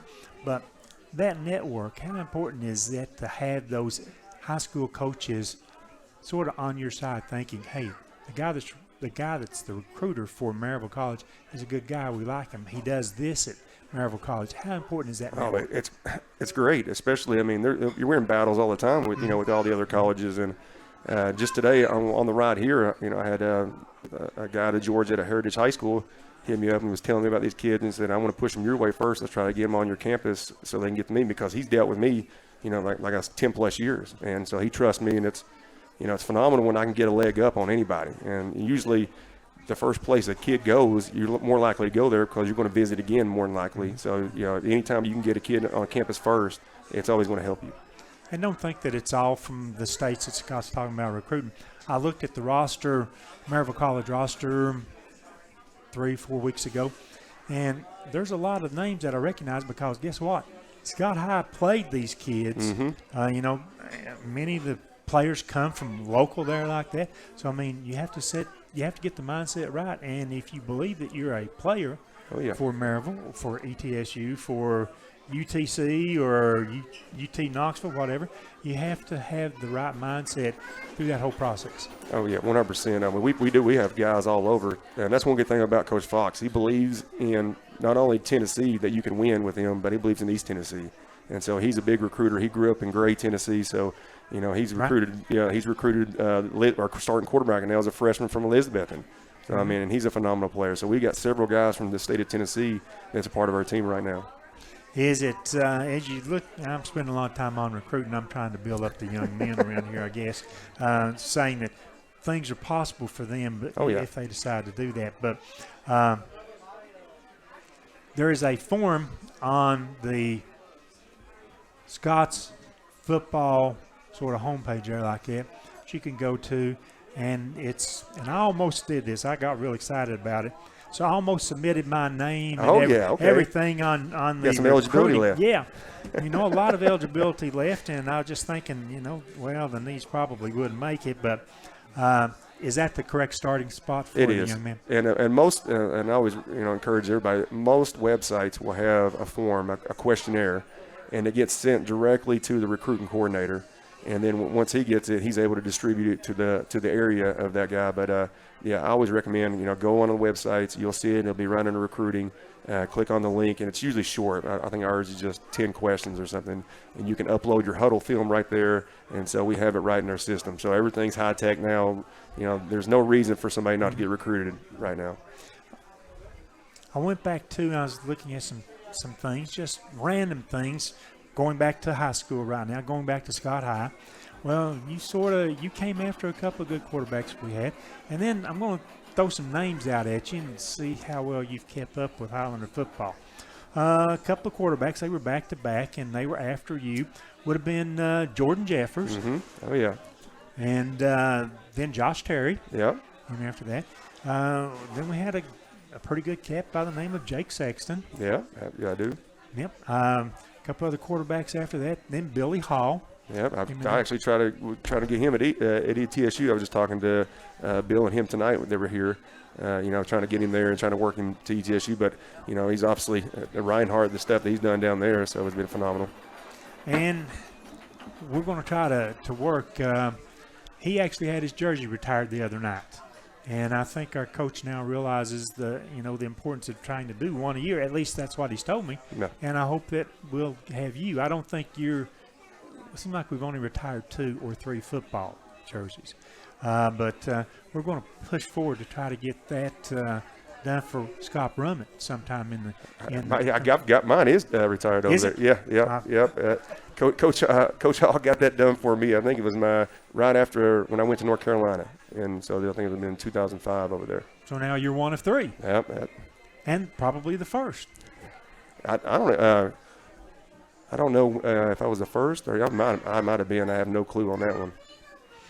It's interesting. Some of these things we just know, we forget them over time, and so many years between point A and point C, D, or E. I was just thinking about when you were talking about from 1999 or 2000. I mean, 22 years later. I mean, that's to me, it's amazing how fast time goes right now. Mm-hmm. It's always slow when you're in school, but it goes like a lightning bolt after you get out. That is high school and college and everything. Guys, you're leaning in. I know you've got questions for Scott. Go ahead, Kevin. Okay, Scott, I got to ask you. We talked about you played football and you played baseball and you played basketball and even ran track when you were at Scott High. Now, Mike Swain just texted me a moment ago. He was happy to see you on tonight. And he said, Scott also played a little soccer. So we got to back up and talk about soccer because we didn't mention that. Now, that's always news to me. I can't remember everything. I might have been out there running around for a little bit, but that was probably the only sport I just never dived into. It didn't stick. Full heart. No, that one was one. That one was one that I'm just it seemed like a lot of running for me. For conditioning yes, more than anything yes. else there like that. Yeah. Let me. Your nephew Braden he's sitting back here. Oh yes. He came into Scott High at the same time that Trey Morrow came in and Luke West came in, and we're looking forward to seeing him play. Well, he stayed injured his entire high school career. Finally was healthy last year, and we got to see him as a senior. Now, his younger brother Brennan is a freshman this year. I thought he was going to be the point guard this year, and he missed the summer because he was hurt. He comes back. He's back for 3 days, and doggone it, he gets hurt again. He's going to miss his freshman season. Where do these boys get their injury genes from? Oh, it's heartbreaking. He just said it was his mom. You asked my brother. That's what he'll say. Both of them. I mean, I've got to watch Braden play when he was high school. For a couple games, and I just felt bad for him because it was one injury after another, and then just like you said, Brennan. It was really just a freak injury that it's one of the craziest injuries that you could have had. The first one to his knee. And then right when he gets back off of it, he has the ACL injury. And so, he just had surgery on that. They're trying to push the timeline. And hopefully if it stays on schedule, it would actually be way ahead of what I'm used to hearing. But, it does help that he's young. So, I'm excited to watch him. Hopefully he gets a full recovery and can get on the basketball court. I know a lot of people want to see him out there. Absolutely. Yeah, they sure do. Especially – who's that basketball coach? Rusty Yaden. really was looking forward to that. We talked quite a bit in the spring about that. We'd bump into each other at gas stations or wherever. And I'd say, well, what's happening, brother? And he'd say, well, still trying to figure out my team. Still got to get a point guard. And then he'd say, guess what? And as soon as he'd say, guess what, Brennan's name just flashed in my brain like that. I know. I just hate it for him. I know he hates it right now, and I can imagine him going through that, but, just praying for a speedy recovery for him. All right. Scott Brummett, our Black Cat legend of the game. Thank you for being with us and driving up here tonight and being with us. Gosh, I was talking to my brother. Thank you so much, and for what you guys do, it is unbelievable. I always said, he was talking about it, we'd love to have something like this when we were playing, and for you guys, what you do, and I got to hear it from my parents, and they watch it every week. So thank you guys for having me. I don't know about any legend here, but it's just been great to talk to you guys. And don't forget, you can watch it every week too. That's watch right, a replay. You don't have to watch it live, but they're out there in in the metaverse Yes, somewhere. so Monday nights at 6 o'clock, you put that recruiting stuff on hold and preparing for the I'm Saturday walking game. off the practice field about 6:45, so I'll have to watch some of it from the tape view of it. But yeah, I definitely will. Thank you guys. And this is the Scott's open date week too. Yes, this is and I our want to bye say week. that's the reason we were able to get Coach Scott Brummett up here, because it is their bye week, because he works 7 days a week, guys. So Yeah, we absolutely. appreciate that. Oh yeah, again, thank you guys so much. All right, we'll take another break. When we come back, we'll have a couple of Scott High cheerleaders slide in, and we'll wrap things up with our picks as we look ahead to the first round of the playoffs. Welcome back to the Roundtable on the IH Sports Network, our final segment tonight. And as always, we'll end up by looking ahead to this week's games. And we're joined by our featured cheerleaders and our guest pickers this week. Scott High cheerleaders Gracie Gray, Leslie Boatwright, both sophomores. We had 2 Oneida cheerleaders on last week. This week, we've got 2 Scott High cheerleaders. Gracie was supposed to be here last week. You guys had a Halloween party. I can't believe you picked a Halloween party with your team over being here with us. But, you know, we understand your priorities were where they were. So we've forgiven you. But, no, seriously, thank you guys for joining us. And it's unfortunate we don't have a Scott High game to pick this week. Scott High's finished. But we are going to look at the other teams in Scott High's region, but we'll get to that in just a minute. First of all, let's talk about you guys, and let's talk about cheerleading for just a minute. And I'm Tim Smith. Kevin, you know how much Tim ridiculed me and scorned me. You ain't the only one. Well, yeah, that's true. So I retired this question, okay? But I'm going to bring it back because Lorenzo Garcia, he's standing right over here. He and I were talking a minute ago before we came on, and he said, why do you bring these cheerleaders on? Cheerleading's not a sport. Oh. I'm kidding. He did not really say that. But is cheerleading a sport? I think it is. I think it's a very technical sport that you have to be able to do, and I think that the stunts and the athletic training that we take, I feel like people don't really take consideration of that sometimes. And I mean, we run, we do hardcore things, and I'm grateful that we have a coach that allows us to consider it a sport, and she really does make us feel like cheer is an amazing thing.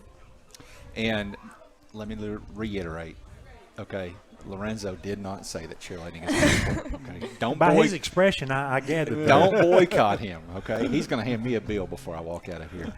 Leslie, talk about the preparation that you guys go through. All right, football players practice every day. We know that. Basketball players practice every day. How about you guys as cheerleaders? What's the preparation like? Well, we obviously have a lot of dances, and we have a lot of cheers too. And usually they say when you start, you don't know the cheers because there is so many that you have to learn. And I can see why someone would think that it's not a sport, because all they see is us just standing there saying cheers and stuff. But really, you have to learn that stuff, and stunning and stuff. There's a lot of work that goes into that too, and it's hard to stunt too. I know, but yeah. I want to answer the question. Here. How many football players, or baseball players, basketball players, soccer players, do you guys know that can backflip the entire length of a basketball court, which is 10 or 12 of those? We call them full pulls, is what we call them. So how many other athletes do we know that can do that, other than? Tim used to be able to, but he can't do it anymore. Oh, well, there you go. So, sorry, go ahead. One comment I like to make. Now, nobody would ever question if gymnastics is a sport. And what you all do really involves a lot of gymnastics, doesn't it? Yeah. So I think that settles that argument right there. There we go. All right, so let's talk about the preparation on game night. So you guys have got all the stuff that goes into a game. Talk about that. You guys don't make the run-out banner anymore. You've got a permanent run-out banner. So that's one chore you don't have to take care of on Friday night. But you're still making signs and a lot of times, to hang up on the stands or whatever. Talk about when you get to Friday night, what's the preparation like for a game? Well, you have to make sure that you're always smiling and happy, because that's what people mainly look at. It is stressful though, because everyone, obviously they're watching the game too, but you're right there in front of them too, so sometimes it's scary, and it's, I don't know. You guys both cheered in middle school, am I correct? No, I didn't. No, okay, you did not. I did. You did. At what point in your life did you know I want to be a cheerleader? I remember when I was little, I would always go to Scott High games, and I would just look at them, and I just really wanted to be it. So in middle school, I tried out, and I made it, and I fell in love with it. and I went to all my brother's games, and I would always watch the cheerleaders. I didn't really care about the game, and that sounds bad, but I just like the technical ability of it, and I like how, like, you just have to smile all the time, and I just feel like it's a very warming sport that a lot of people don't see. You guys now are through with football, getting ready to go into basketball. Basketball season's 2 weeks away. Am I right, Rick? 3 weeks away? I mean, it's close. Completely different, but at the same time, there are a lot of similarities between football and basketball. I feel like that eyeballs may be on you more. Did you lose me? Well, okay. I feel like eyeballs may be on you more in basketball than football, because football, there's a lot to look at. Basketball, when a timeout occurs and you take center court, I mean, you're literally center stage and everybody is looking at you. So I'll let you guys answer this question, though. What is your favorite, basketball or football? Basketball. Okay. Any reason why?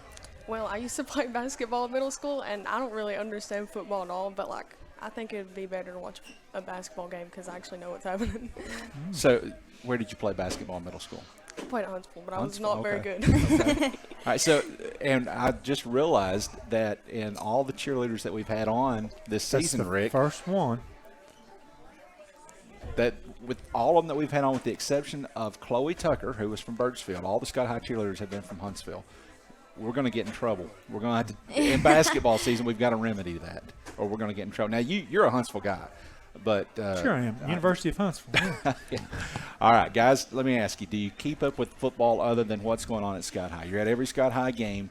Do you even okay, when the game's going on, you guys are looking at the fans and encouraging the fans to get involved in the game. Are you even really keeping up with – you just said you don't understand football. I don't. Are you really keeping up with the game?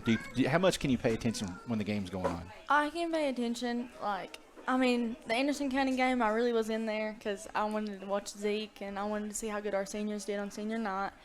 And I feel like we're really good at paying attention when it comes to offense and defense, but keeping up with everything else – yeah, I don't think I'm too good at it.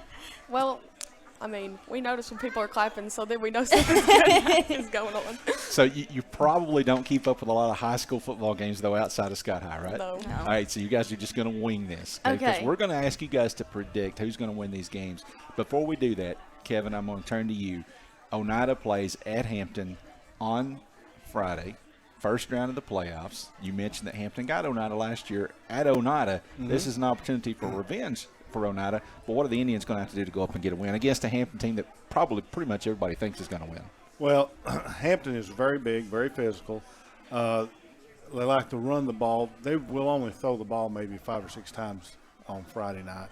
So that kind of helps you out defensively, knowing what you have to do, but you still are going to have to stop a very big and very talented football team that executes everything very well. We're going to have to play perfect. I'll just be honest with you. We're going to have to play an absolutely perfect game. That sounds like a tall task, but Coach Nealon, as you know what I'm fixing to say, if each person does what they're supposed to do, don't worry about what everybody else is doing. You do what you're supposed to do and do it well, you'll win a football game. And that's what we need to go up there and do Friday night. All right, that is the 4 seed Oneida versus the 1 seed in Hampton. Notice I didn't pick a winner. And I'm not going to ask you to. I'm going to ask these girls to, though. The 3 seed from this region is Rockwood. They're 6-4. They're going to be on the road taking on the 2 seed from the Upper East Tennessee end. South Green is 5-5. So this is your first game that we're going to ask you to pick the winner of. Rockwood at 6-4 versus South Green at 5-5. Who's going to win that game? Rockwood. Got Rockwood. Rockwood's a good football team. I'm probably going to say Rockwood, too. Okay. Well, that's Rick, Kevin. I don't know. You guys, if you agree, if you disagree, you chime in. I think Rockwood's got a really good shot at pulling the upset in this game. Yes, I do, too. I do. Okay. All right, Happy Valley. They are the 4 seed the 3 seed, from the upper side. They're going to be on the road at Monterey, who is the 2 seed in our region. Happy Valley is 2-8. Monterey is 8-2. Who's going to win that game? Monterey. All right, good choice. I was going to say Monterey. Monterey looks like probably an overwhelming favorite in that game. And then the other playoff game in week 1, week 11, whatever you want to call this, from Class 2A is going to be Cumberland Gap. Now, Region 1 has only got 4 teams, so all 4 teams get in no matter what. Cumberland Gap did not win a game in region play. They're 2-8. They're taking on the 1 seed from this end, York Institute. York is 6-4, but that record's a little bit deceiving. They played a tough schedule. York coming off that shutout win over Rockwood last week. Who do you like in that game, Cumberland Gap or Rockwood? Cumberland Gap or York? Cumberland Gap. Cumberland Gap pulling the upset. Okay, you heard it here. When Cumberland Gap springs the upset, you remember it. Leslie Boatwright predicted that. All right. I'm going to have to go opposite of Les. I'm going to say York. You're going to leave her out on that limb by herself? Yeah. I don't blame you. To be honest, I was actually encouraging her to do that.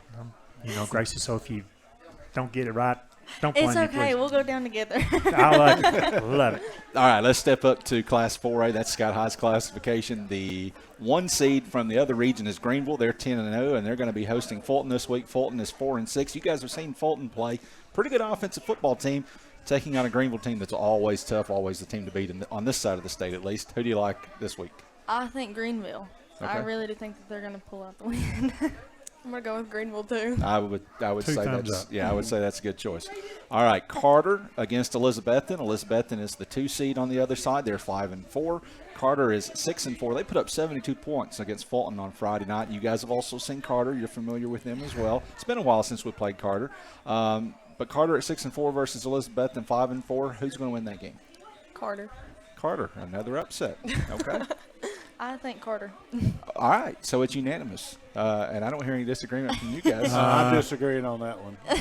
Well, Elizabethton's tough in the playoffs. Elizabethton's very tough. We were up there a few years ago, back-to-back seasons. I'm telling you, just what Carter did the other night, I don't know if it was – I'm still having a hangover thinking about that. But I mean, it was tremendous. Yeah. Now that you guys have made your pick and you put it out there, I'm going to tell you that Elizabethton, they started off the season 1-3, but they're on a 4-game winning streak right now, and they're coming off a 62-0 win over Seymour. However, I'm going to side with you guys. I think Carter's got a chance to pull the upset Friday. All right, Granger and Gibbs. Granger is the 3 seed. They're 6-4. Gibbs is a 2 seed. They're also 6-4. Granger's coming off a 42-7 win over Claiborne. Gibbs is coming off a 71-42 win over South Doyle. You've seen Gibbs play. Who's going to win that game? I think Gibbs. They're a tough team. Okay. Granger. Granger, another upset. Well, I don't know, Rick. They're both 6-4. Would you consider that an upset? No. But I would go with Gibbs. I mean, I would probably go with Gibbs too, but that's probably a little more of a 50-50 game there. So far, you've got the one major upset that you're calling for, which was Cumberland Gap over York. We're going to hold you to that. Seymour, 3-7. They're the 4 seed from the other side, taking on Anderson County. They're 10-0. They're the 1 seed. Seymour's coming off a 62-0 loss to Elizabethton on Friday night. Who do you like in that game? Who were the 2 people? Anderson County and Seymour. Anderson County. Anderson County, okay. probably. Yeah, I think Anderson County's going to pull the win. I Okay. really do. And Gracie, by the way, she picked York. And Yes, she did. She did. She picked York. So Anderson County over the Seymour in that game. All right, final game. Oneida 4-6. They're the 4 seed going up to Hampton 8-2. They're the 1 seed. You guys are Scott High cheerleaders, not Oneida cheerleaders. I know you still want Oneida to do well, but I'm just saying you don't have to look at anybody when you go to school tomorrow and they're going to get on you for picking against Oneida. So who do you like? We got one more upset going to happen this Friday night. I don't think Oneida's going to win. Okay. I think Oneida's a very tough team, and I think that they could pull through, but I don't think that they'll win this one. She got politics in her future, doesn't she? Yeah. Good job. All right, so you guys are in agreement. It's probably going to be Hampton over Oneida. Yeah. Okay. All right, so there you go. And that's going to do it for us, Gracie and Leslie. I almost forgot your name. Thank you guys for stopping by and joining us. And that's it for us. Thank you for joining us as well. And until next week, have a good night.